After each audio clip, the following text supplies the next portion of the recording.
Good evening, everyone. For those of you that are joining us tonight, I want to say hello. I'm just going to give a few more minutes as people hopefully are logging on, and we're so excited to do our first online event ever. Very risky, but we're really excited to take you along tonight. For those of you that might not know who I am, my name is Angela Farlow, and I currently serve Chariots for Hope as the Director of Partnerships and Communications. I actually just celebrated my 4th-year anniversary of being with Chariots for Hope just a few days ago. So it's such a joy to get to speak with you, churches, individuals, sponsors, and really share about the impact that's being made in the lives of hundreds of orphan and vulnerable children. Tonight, we do have an exciting program ahead. I'm so excited for you guys to get to hear all the things that we're going to share. We're going to start by sharing one of our new mission videos, getting to see in real time kind of the faces of some of those kids that you're impacting. We're also going to hear an impact update from our CEO, Mark Wakeman. He's going to share a little bit about what's been going on, a little of our history, as well as the vision of where we're moving in the next few years, which is really exciting. We're going to honor Dorothy Kiesling, an award that was named in her honor, awarding 2 students and recognizing them, Chariot students, tonight. And then we're going to do what I'm the most excited about and introducing you to one of our alumni here live tonight. His name is Cyrus, and he was actually brought into one of our Chariots children's homes when he was a young boy. He's going to share a little bit of his story and where he is now. Several years later, he is now working with us as a financial manager intern. So we're very proud of him, and it's really special that he is staying up until 2:30 a.m. Kenya time to be with us tonight and to answer some of our questions. And then we're going to just end in a time of worship. But I did want to extend the invitation to you. If you are live tonight, we will be interviewing Cyrus, and I would love if you had any questions that you wanted to ask him directly. You can feel free to text the number 217-257-1319, and I will look at some of those questions and potentially add some of those in the interview. So if you are interested, feel free to write that number down while you're watching. And text me some of those questions because I would love for you to get to interact with him in that way. And I'll show this phone number again a little later throughout the night for those of you that are maybe joining later. And then another piece of tonight throughout the night is we are going to invite you to partner with us generously tonight. Our goal is to raise $200,000 by the end of this month. We have had several gracious people, generous people join us, and we are right now at around 122,000. So you'll see on this giving chart, I'm going to be using this throughout the night. These are the different gifts needed to reach that goal. So just as you hear about what God's doing in Kenya, if the Lord puts on your heart to give, you can actually give right here on this page to the right of this screen. And as you do that, I would love to just praise God and as we join together and do that. So without further ado, I would like to transition now to our mission video. So I hope you take the time to watch this video. And after we watch it, Mark Wakeman, our CEO, he's going to come and share a little bit of that impact update, as well as the vision for the next few years. So I hope you enjoy this video. So I hope you take the time to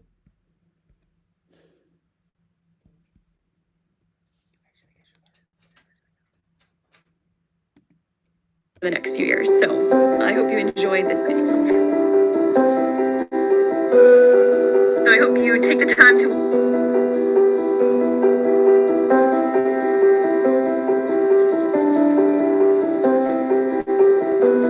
the next few years. So I hope you enjoy this video. So I hope you take the time to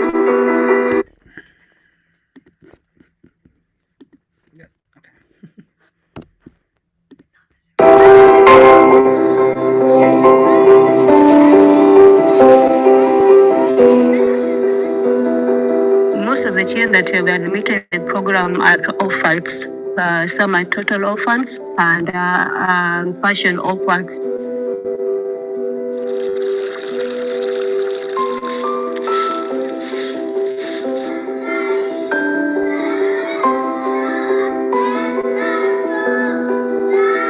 I'm Emily Opio, Uganda Children's Home Manager.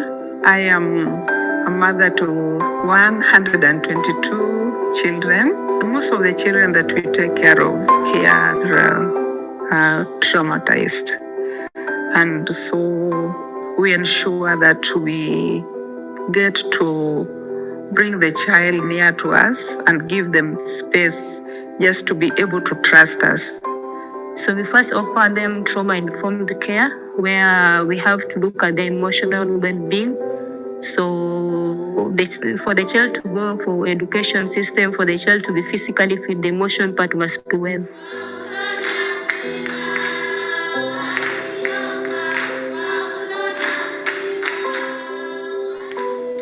We do devotions each and every day. They go to church, and also we as parents in the children's home, we also offer the spiritual support hand to them. When the child knows God, he will grow spiritually and he will live to fear that God, and they have to know that everything that they receive is through the providence of God. Physically, we provide for them shelter, and also we provide for them the needs, the food, the clothing, and also the hygiene product that they need. We give our babies physical care by providing them with good nutrition, providing them with good balanced diet, because we have our farm whereby we grow different types of vegetables. We also we have dairy farm. They give us milk, and milk is good for our babies.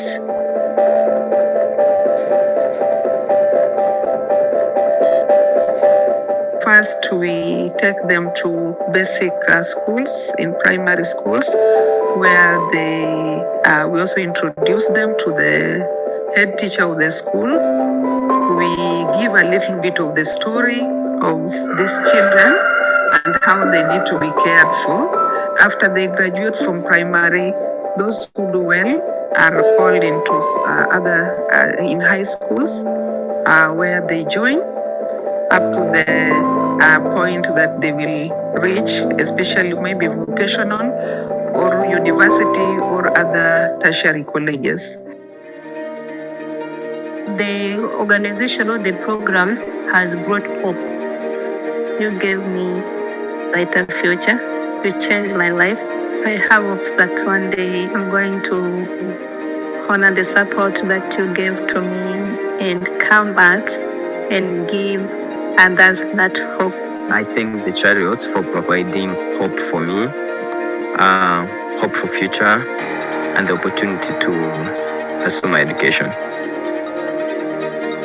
My desire, first of all, is to say that they have a bright future because God has opened them a way for them to be in the children's home. So when they have gotten everything, my desire is to see them grow and be important people in the society. My vision for the children that goes through the program or Uganda Children's Home is to see them successful in their life, is to see them that they can stand on their own after they have finished their education, after they have finished the process. I do not want any child to go back to the life that they had left behind. I would want these children to be exemplary citizens and also be able to give back to the community, be grateful to God that He was able to give them this opportunity, and not look at themselves that we were not privileged, we didn't have parents, we did not live a life that is like the other children. But I would like them to know that they have a God in heaven who is preparing them and has something for them for their future.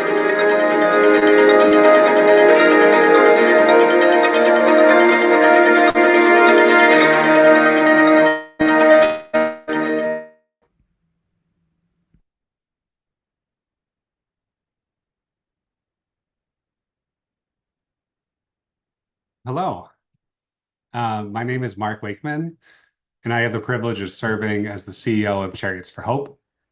I've been with Chariots for 14 years now, and have served as the CEO for the last 3. Thank you so much for joining us here tonight at our first virtual event, and thanks for watching our mission video. That video really captures the heart of what we do, offering loving care, stability, and hope for a bright future to children in Kenya who have nowhere else to turn. Chariots for Hope, a little bit of our history. We began over 15 years ago out of a crisis.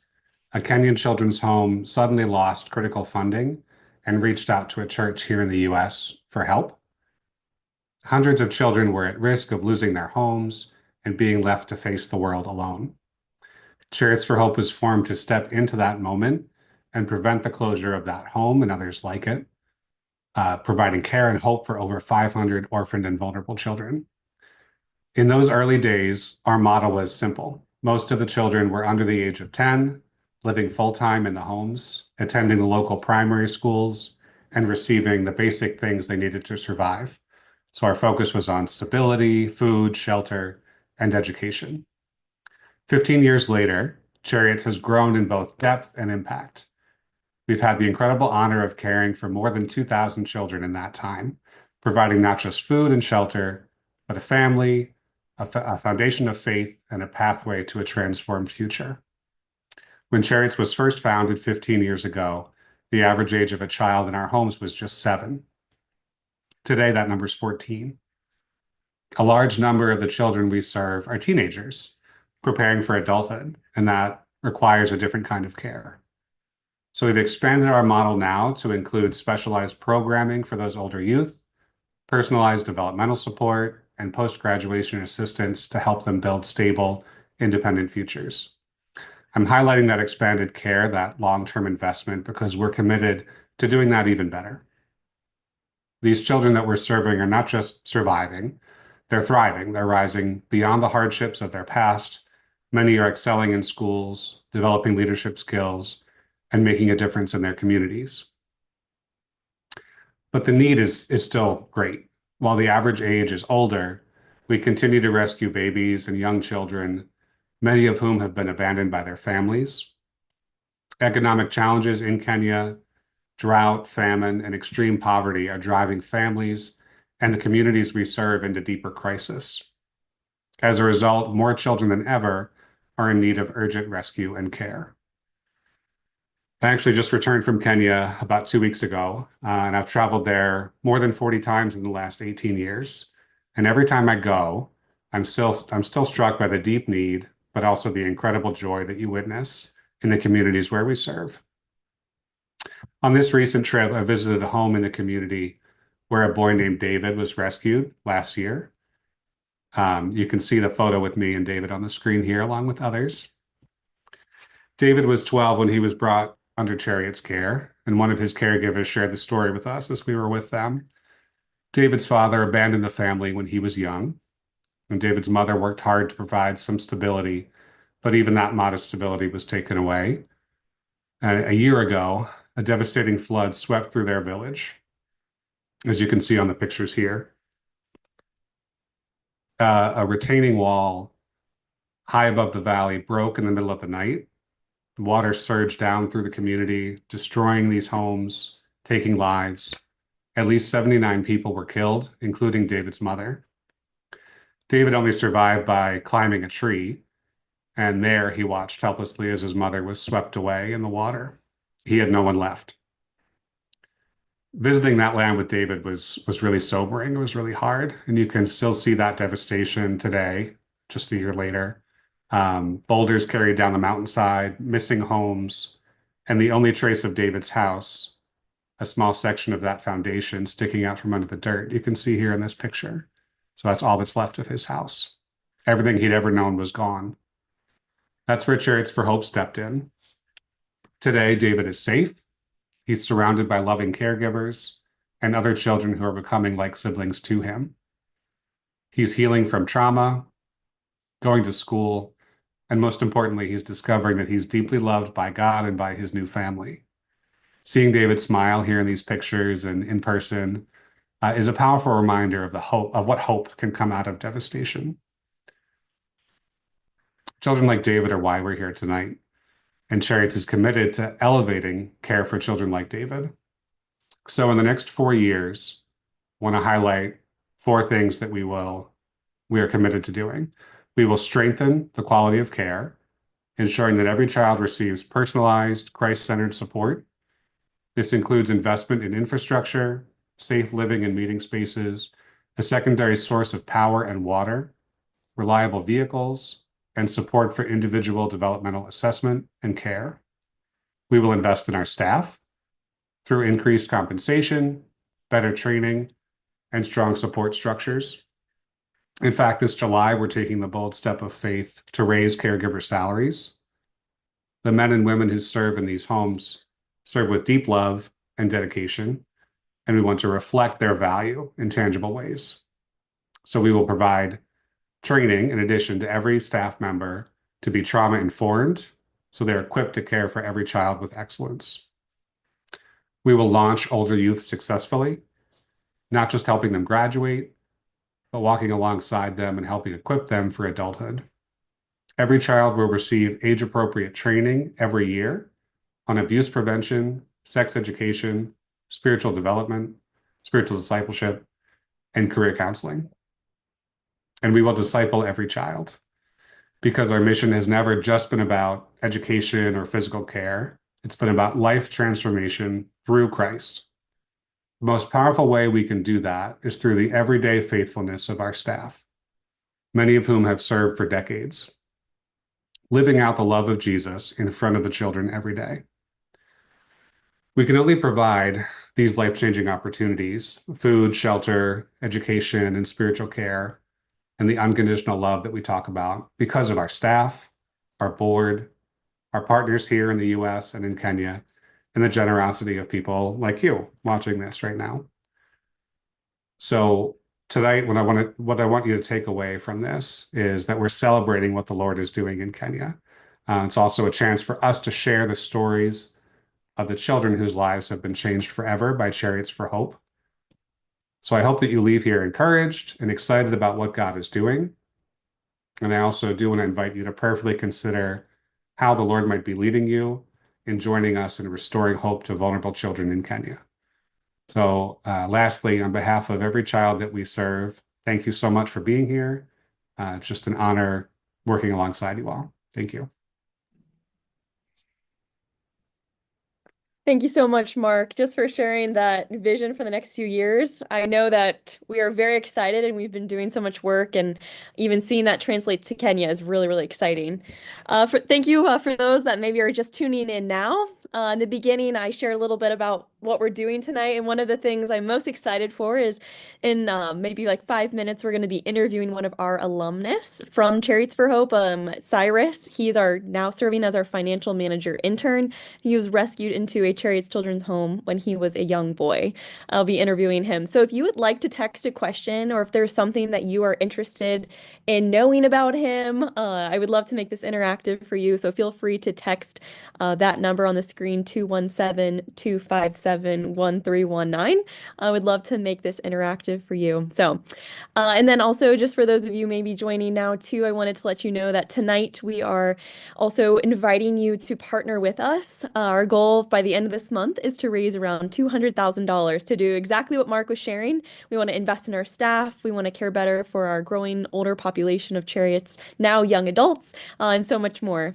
So we have raised $122,000 so far, and so we would love to invite you to come in at one of these giving levels at wherever God is putting on your heart, and you can do that right to the right of the screen there on this giving platform. So I would now like to transition to honor a remarkable woman, and this is the late Dorothy Kiesling.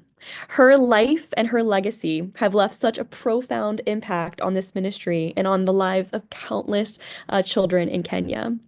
I want to introduce her a little bit and share about this fund that we are announcing tonight. So Dorothy deeply loved the mission of Chariots for Hope. She wasn't passionate about just seeing her Kenyan children grow physically, but also grow spiritually. In honor of her compassionate spirit and her unwavering faith, Chariots has established the Dorothy Kiesling Character Fund. So you can see on this screen that this fund is designed to provide long-term support for high-achieving university and college students who, like Dorothy, exemplify a heart for others and a resilient walk with Christ. This fund, it's really exciting. It's going to directly support orphan and vulnerable young adults under Chariot's care who are boldly taking the steps to pursue higher education. It reflects Chariot's belief that every child should have the opportunity to reach their full educational potential so that they ultimately can one day support themselves, their communities, and their families. So this fund has been established, and we are so thankful to the Kiesling family for their generosity to make an impact in the lives of these young adults that are going to college. And then in addition to this fund, we are honored to introduce the Dorothy Kiesling Character Award. So this is an annual recognition that is given to two outstanding young adults. These individuals are nominated by their caregivers for displaying the very qualities that Dorothy embodied, and the family have shared these with us: a resilient Christ follower, a compassionate server, an intentional listener, and a joyful servant. And tonight, I would like to share with you announcing this year's two recipients. And so if we can go to the next screen, we're going to share their names here. So you'll see Esther here at the top, and you'll see, Elizabeth here at the top, and you'll see Esther here on the bottom. And these two young women were selected and nominated by their caregivers for exemplifying and embodying these characteristics. And actually, just a few weeks ago, Dorothy's husband, Paul Kiesling, was able to travel to Kenya and interact and meet with these two young women. And it was just such a sweet, surreal moment to see, for Paul to be able to interact with these young women and just even reflect on Dorothy's legacy and all that she has done for Chariots for Hope. So if you don't mind, wherever you are, on your couch, in your living room, in your kitchen, just feel free to give a round of applause for these young women and even just the generosity of the Kiesling family. We're so thankful for all of this and everything that God is doing. We're so deeply thankful that their investment makes this recognition possible and truly fuels the ongoing work of this ministry. Now I am honored to introduce to you tonight someone who knows firsthand the transformative power of Chariots for Hope. In just a few moments, we will be speaking to him live via Zoom. So I mentioned that a few minutes ago. His name is Cyrus, and he has graciously stayed up until 2:30 a.m. Kenya time to be with us live tonight, which is just such an incredible testimony to his heart and to his story. So you'll see him popping up on the screen here, and I will say hi to you, Cyrus. Good morning to you. Good morning to you. How are you? Good evening on that side. Yes, I am good. I got it right this time by saying good morning instead of good evening. Sure. So I mentioned earlier to those of you that are watching that Cyrus grew up in a Chariots Children's Home, and he worked really hard and pursued all the opportunities to get his CPA certification, and now is currently working with Chariots for Hope as our financial manager intern. His story is powerful, and I'm so excited for him to get to share it with you guys tonight. So Cyrus, if you don't mind just starting and sharing a little bit about who you are, and if you're willing to even share kind of about your story and what brought you to Chariots. Thank you very much, Angela, and good evening to everyone. My name is Cyrus Ogechi. I normally start my conversation whenever I'm given a space to speak. I normally start by saying I'm a very proud beneficiary of Chariot for Hope organization. And simply, it's because of the few things that I write through as we speak that I've seen. That's why I start by saying I'm a very proud beneficiary of Chariot for Hope organization. So Cyrus Ogechi is a young man in Kenya. I recently celebrated my 25th birthday. So I'm on my 25th year right now. And I'm really proud for that. And I'll start by sharing a little bit of my story. So Cyrus was born in a normal family in the year 2000. We grew up in just a normal family. I was born in a place known as Nakuru here in Kenya. And I and my sister, we were living with my dad and my mom and several cousins of mine in Nakuru. unfortunately, due to the post-violence elections, my father was affected and he died. And because he was only the breadwinner and only the provider in the family, although we were still struggling, and now life became so much unbearable for us in town. And now my mom and we moved to the village. Unfortunately, my mom was rejected together with us and other cousins, therefore leaving us with nowhere to play, to stay, no school fees, no food. And in search of a better life, she moved to a place known as Mahio, where she settled near children's home. Life was not quite good because even the house that we were living in, she was just given by a well-wisher, of which it was a wooden house. The roof was not that quite well. When it rains, the rain would fall on us. We had nothing. We had no mattresses. We could skip meals. We could not go to school regularly as normal students. We just had a book to write all the subjects. And unfortunately, because of hunger, sometimes you don't concentrate so much in class.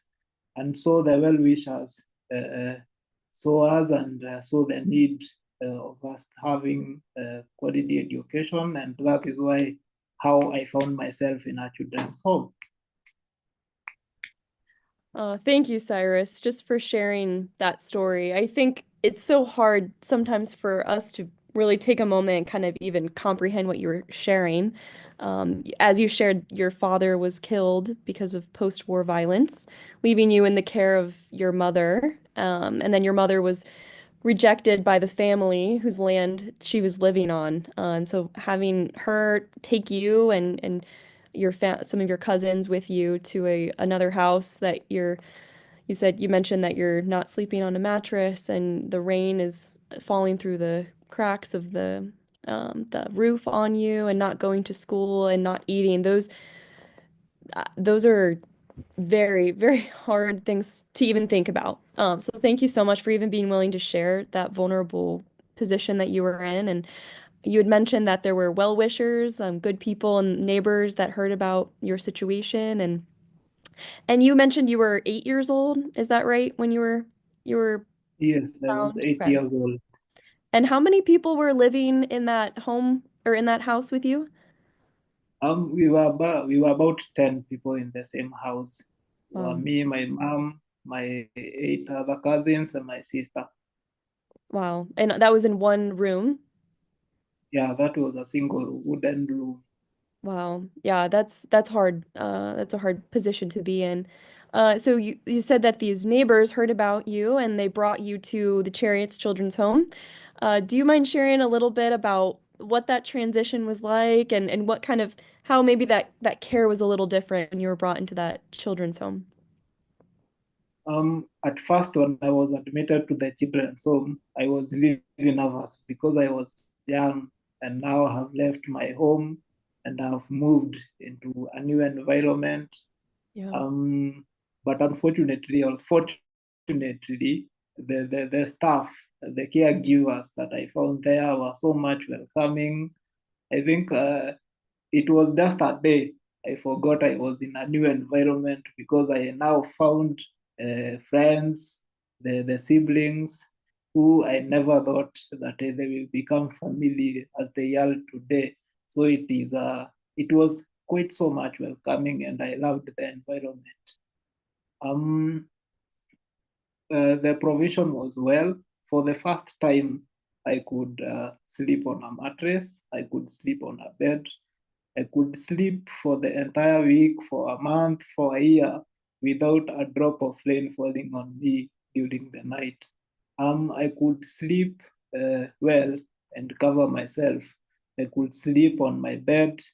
We could have 3 meals a day. That was a thing that I never had when I was at home. We could have fruits.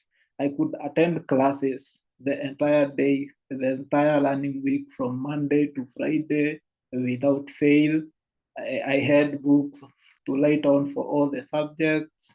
I could go to church. I could find some times to go to pray, and therefore my traumas were healing, and the difficulties that I was experiencing at home were all erased from my memory and my mind. So I'm so much flattered when I share stories about Chariot for Hope, because you go to school without worrying where the school fees is going to come from, and therefore I think it is the best experience that a person ever has. Yeah, thank you for sharing that. You spoke to kind of our mission statement so clearly. We share that we want to provide physically, because you said that you're like, I was eating 3 meals a day for the first time. had new clothes for the first time, and so many of those pieces of physical. And then you even see the spiritual and going to church, and you even mentioned the emotional piece, which was having caregivers who embraced you and loved you, and new friends, and even educational. You said how impactful it was to not have to worry about being able to pay for school and go to school. And so I'm so encouraged just to even hear how much of your experience really reflected that mission statement.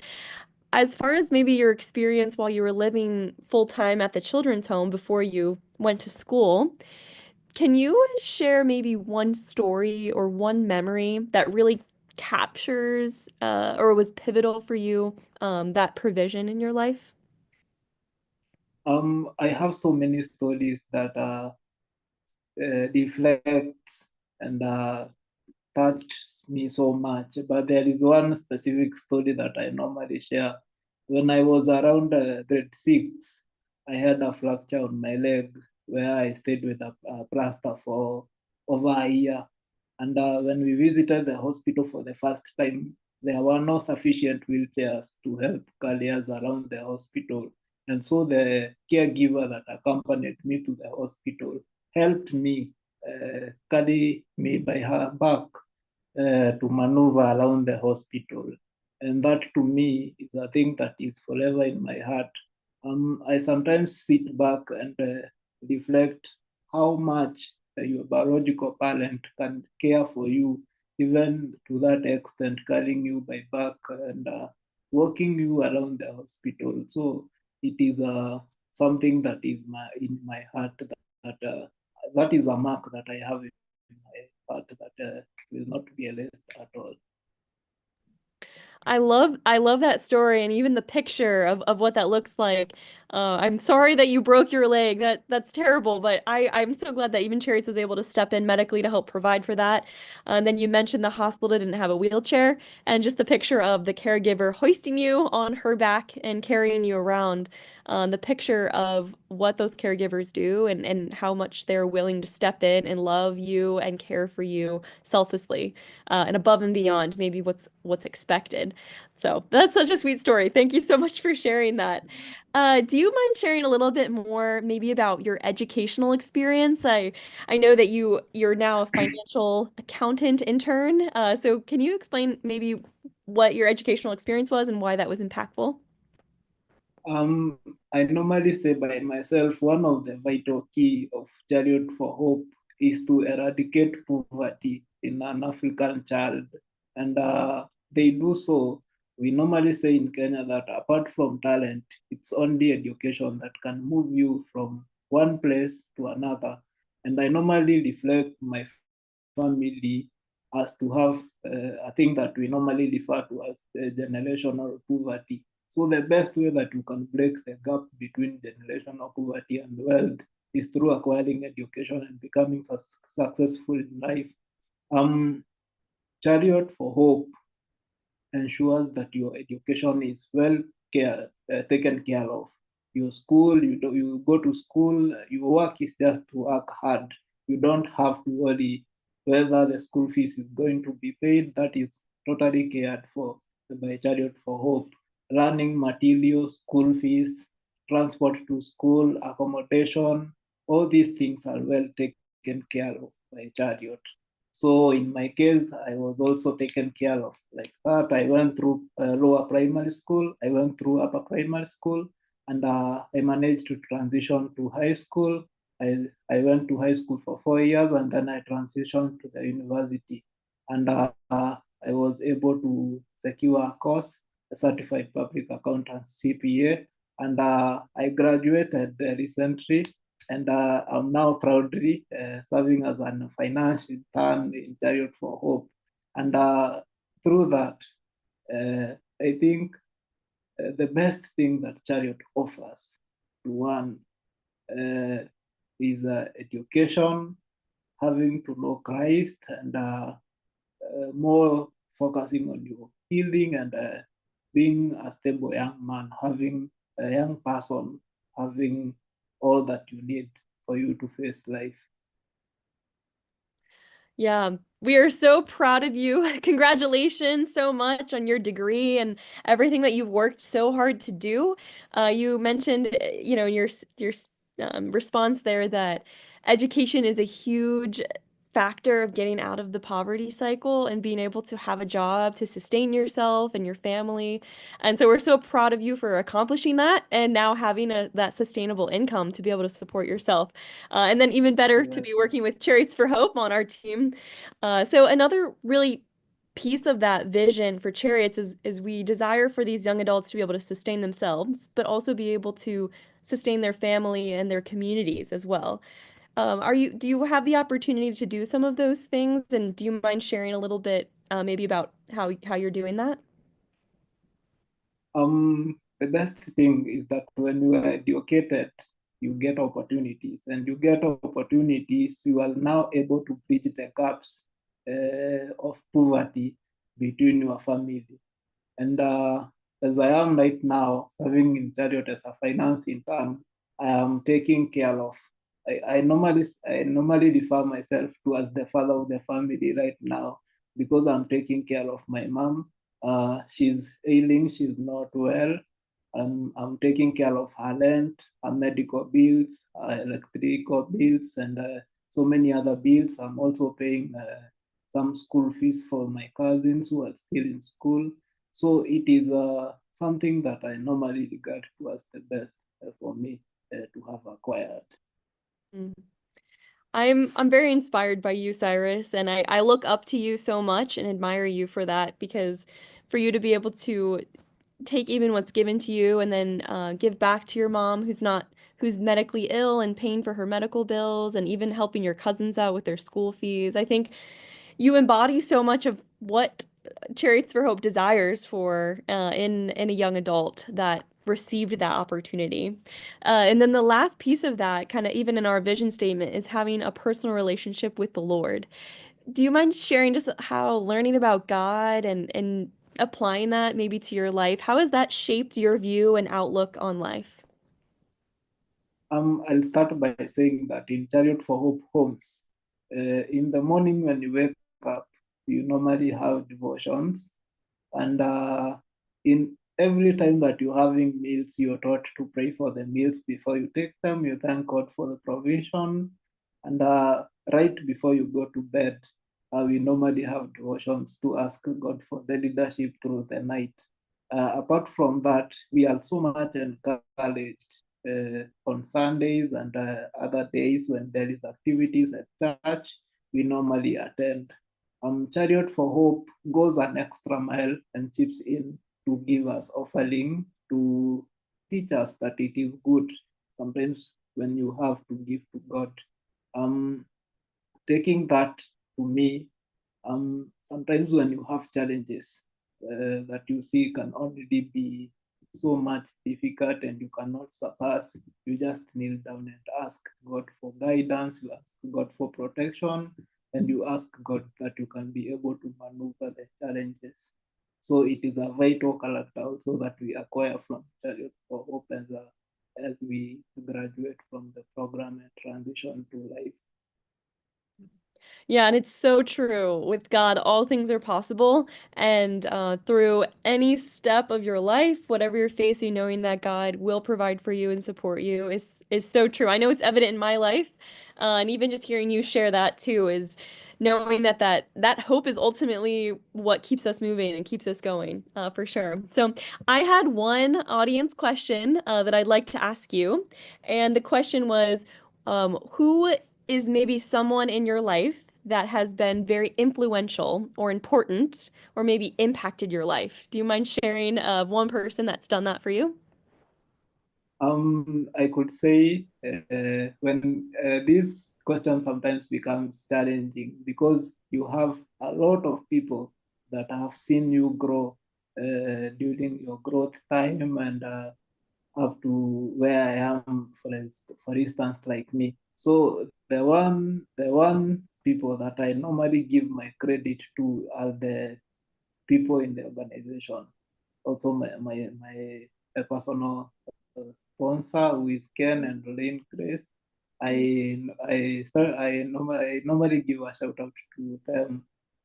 Caring for a person that you've not met and coming in for all their needs. It is a really commendable job. Also, the organization for the work that they do, I cannot forget to mention them. It is a plus for them.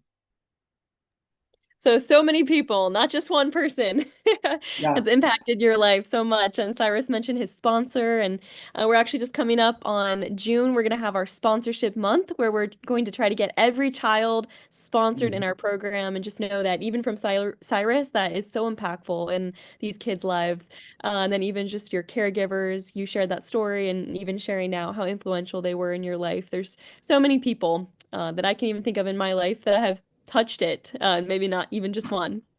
So I guess just to kind of conclude our time with you, Cyrus, tonight, on behalf of all the Chariots children that you're kind of representing here tonight, what would you say to maybe somebody who's interested in being involved or making an impact or partnering with Chariots for Hope?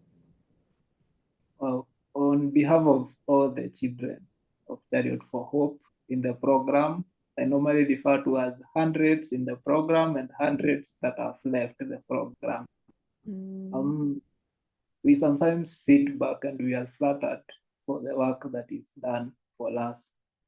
Taking an orphan and a vulnerable child and giving you all to care for them is a thing that cannot be taken lightly. And therefore, on behalf of all the Chariot children, I would like to take this opportunity to extend my sincere gratitude to Chariot supporters, Chariot team, the partners, individual child supporters. The work that you do is only God that can reward you for it. Because we cannot sit and say that now we want to pay you for the work that you do. You really do a commendable job. You really push in extra to see that our needs are well taken care of. You see that there are facilities at the homes. You see that we have medical care, we have educational care, our traumas are well taken care of. And that is not a thing that we can just say lightly and live on that. So it is really good for the support to the partners, to the individual child sponsors for the work that they do. I normally say that a hand that gives is more blessed than a hand that receives. So the mark that you're leaving in your hearts is really hard to be erased. May God bless you. May God see you through even as you continue supporting us, those that are in the program. May God come through for you. May God see you through. May God guide your families. May God guide your friends, even as you chip in to support orphaned and vulnerable children around Kenya. So thank you very much once again for the work that you do. May God be with you. May God bless you. I think you said it better than I could have ever said it. Really, Cyrus. Maybe you need to take my job too. But even what you said there, you said something that you live by is a hand is more blessed to give than to receive. And even just the testimony of you sharing that and seeing that evident in your life of you receiving that gift and then being able to now provide that for your mother and your cousins and so many hundreds of Chariots children that you're now serving. It's an inspiration. So thank you so much, Cyrus, for being here at now like what, 2:45 in the morning. And I hope that you can get such a sweet night's rest tonight. We're so thankful for you and truly what you embody and what you represent on the impact of so many people and what we're praying for all the time in Kenya. So uh, with that, we're gonna say good night to you, and thank you so much. And we'll now transition to our next thing. Thank you so much, Cyrus. Thank you. Have a good evening. Oh, all right. Well, in all of the opportunities truly that I've had to speak with Cyrus, I've always just been so humbled by his gratitude and his heart. He's always shared his story with so much grace and he's so excited about his future. And I'm so glad that I had the opportunity to introduce him to all of you tonight, and really just the example that he is. Tonight, we've shared the incredible testimony of Chariots for Hope. We really starting out of a crisis, Mark mentioned, to make sure that 500 babies and children were not displaced from their homes. And now, 15 years later, Chariots for Hope serves over 850 orphan and vulnerable children. And really, our vision for them is to be young adults that can sustain themselves, their families, their communities, and have that personal relationship with Jesus. Mark shared earlier about a story of a little boy named David that he met on his trip who overnight lost everything from a flood that swept through, and he even watched his own mother be swept away, losing everything. And then we heard from Cyrus tonight, hearing that his father was killed, leaving him in the care of his mother, who was rejected and moved to a different place. And he was not eating and not going to school and so many other things.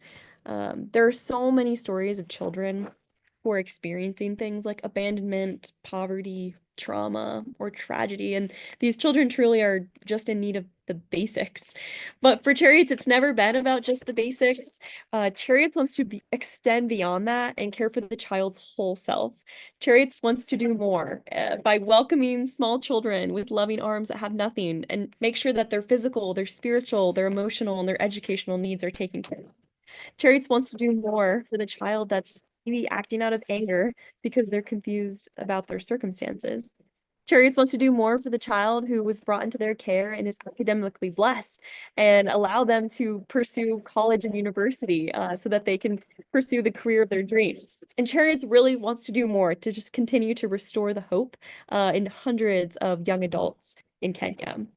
But here's the truth. We cannot do this alone. The kind of care that we're committed to providing, it doesn't come with shortcuts at all.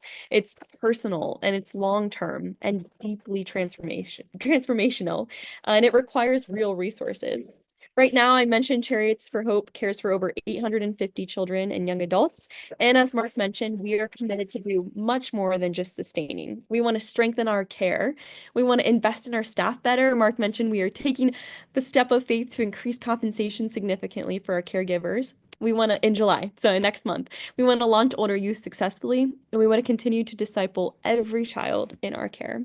And that's where you come in, where you are. I appreciate you coming in tonight. Your gift tonight, if the Lord puts it on your heart, whether it's 500, 5,000 or more, it goes directly to restoring this hope. I mentioned earlier, our goal by the end of this month is to raise $200,000 to do exactly what I said. Continue to care for caregivers and care for these older children better. For some of you, this might be a moment for a stretch gift tonight. For others, it might be your first time giving to Chariots, and whatever that is, we're deeply grateful.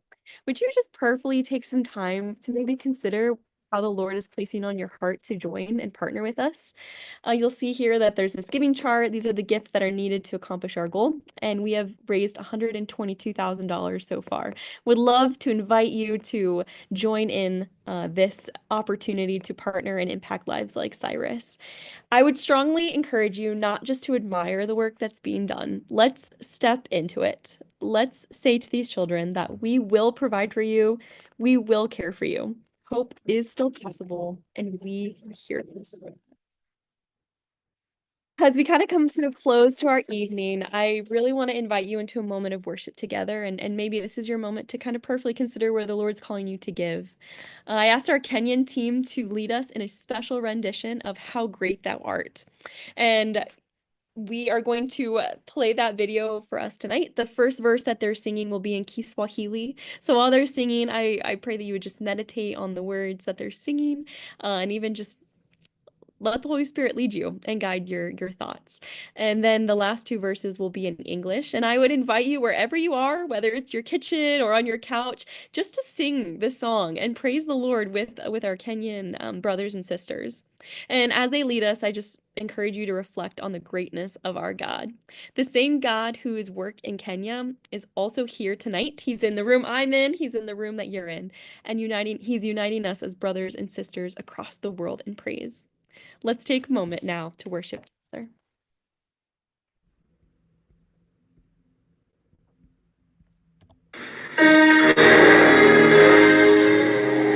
Good evening to you. I'm Velu Jepuri from ASC Catholic Children's Home. We would like to share a favorite hymn to you.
Hi, my name is Dennis Kichichi from ASC Catholic Children's Home. Please sing along with us now in English.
What a joy it will be one day to worship together in eternity.